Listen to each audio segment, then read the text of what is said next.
れが俺の最高地点だ Hey everyone, I just finished 4th place at the online treasure cup hosted by CARTA MAGICA. I just wanted to show you guys my list, talk to you guys about some of the choices, since a lot of people are asking about it. Might as well show you guys and explain some stuff, and it's mostly an update after the one I made earlier this week, I think, or at the beginning of the format, really. So yeah, let me try to talk about it. So I found out the whole list instead of like showing you guys card by cards. It's a lot faster for you guys to see everything. I played 4 Spandam.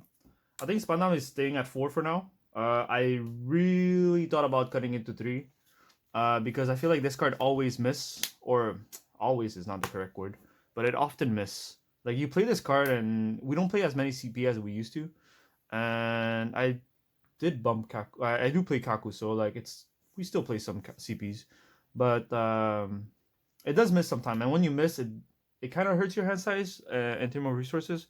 But I still want to mill, so I play my deck really around Brook, the 3-cost Brook.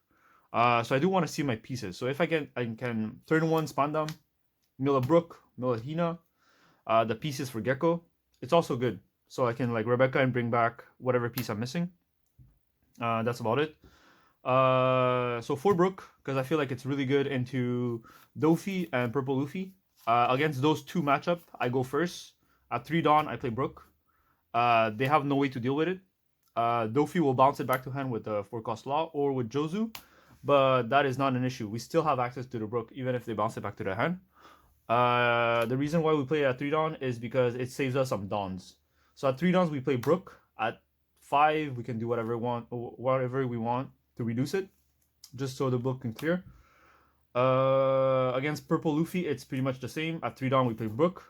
They have no answer to it until they have Linlin. I do like to chain a Rebecca right after the Brook. So if they swing into the Brook, I can just give the Rebecca away, and Brook is still there for easy removal the following turn. That's about it. Spandam, Brook. Spandin is typical. 2 Hamepo. 4 True combines really well with Brook. Against Dofi, sometimes you just want to slow down the early aggression, so Brook is there. Who's Who and Khalifa, I like them both. It's just, I feel like Khalifa, sometimes I don't want to play it. I'd rather play something else. It's a really good reducer. It's really good to mulligan your hand. But yeah, I don't like the -1 from playing her, but the mulligan is insane. Who's a very consistent backup play, where it pops a 3-cost consistently, but you have to -1 from your hand. You could replace Kaku for more Who's Who if you prefer the consistency rather than the free pop with Kaku. I bumped Sabo back to 3. Sabo needs to be at 3, or at least 2, I guess, because Lucci is coming back. A lot of Dofi players stop playing Dofi and coming back to Lucci's. In the mirror match, you want to play Sabo. Against BY Luffy, you want to play Sabo. It's just a really good card to protect your board. Even against other matchups that can potentially KO board. Purple Luffy, 9-cost Kaido. NL that has Yamato pops. Sabo's there. It's a really good card. I think we kind of need to keep it at 3. I was playing 2 Hinas. I like this card. It's an on-counter. But I cannot focus my deck all around reducing and Brook. So I added Kaido instead of the Hina. Kaido is great for the BY Luffy. Reason behind is leader swing -1 on the Gecko. Then Kaido can clear the Gecko. That's what Kaido is there for. Sometime during the late game, your opponent only has 1 card in hand. You just want to play Kaido, get rid of that 1 card. Or when they're low in size, it's really good to close games. The events stays at 4 each. 3 Jacks. 4 felt a bit bricky. You against Lucci, the mirror match, you want to play Jack on curve at 7 Dawns. Reason behind it is Jack play on curve. It's a 11 cost. There's no real way to get rid of it.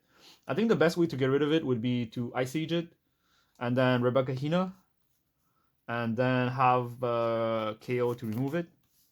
So Ice Age is 5, Hina is 4, that's make 9. Then with Leader, that makes 10. And if you can get a Brook with it, it's a great way to KO Jack. I think that's the cleanest way I can find to get rid of a Jack. So this is probably the cleanest way to respond to a Jack. Brook, Hina, Ice Age, and Rebecca on top even better. So that would be 8 Dawns, exactly 8 Dawns. Probably the cleanest way to get rid of a Jack. What else? What else? That's pretty much it. There wasn't crazy much that I had in mind.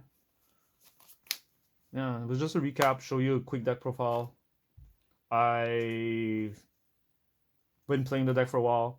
My list has been the same. I've been changing the ratios a little bit, but it's still the same deck, really.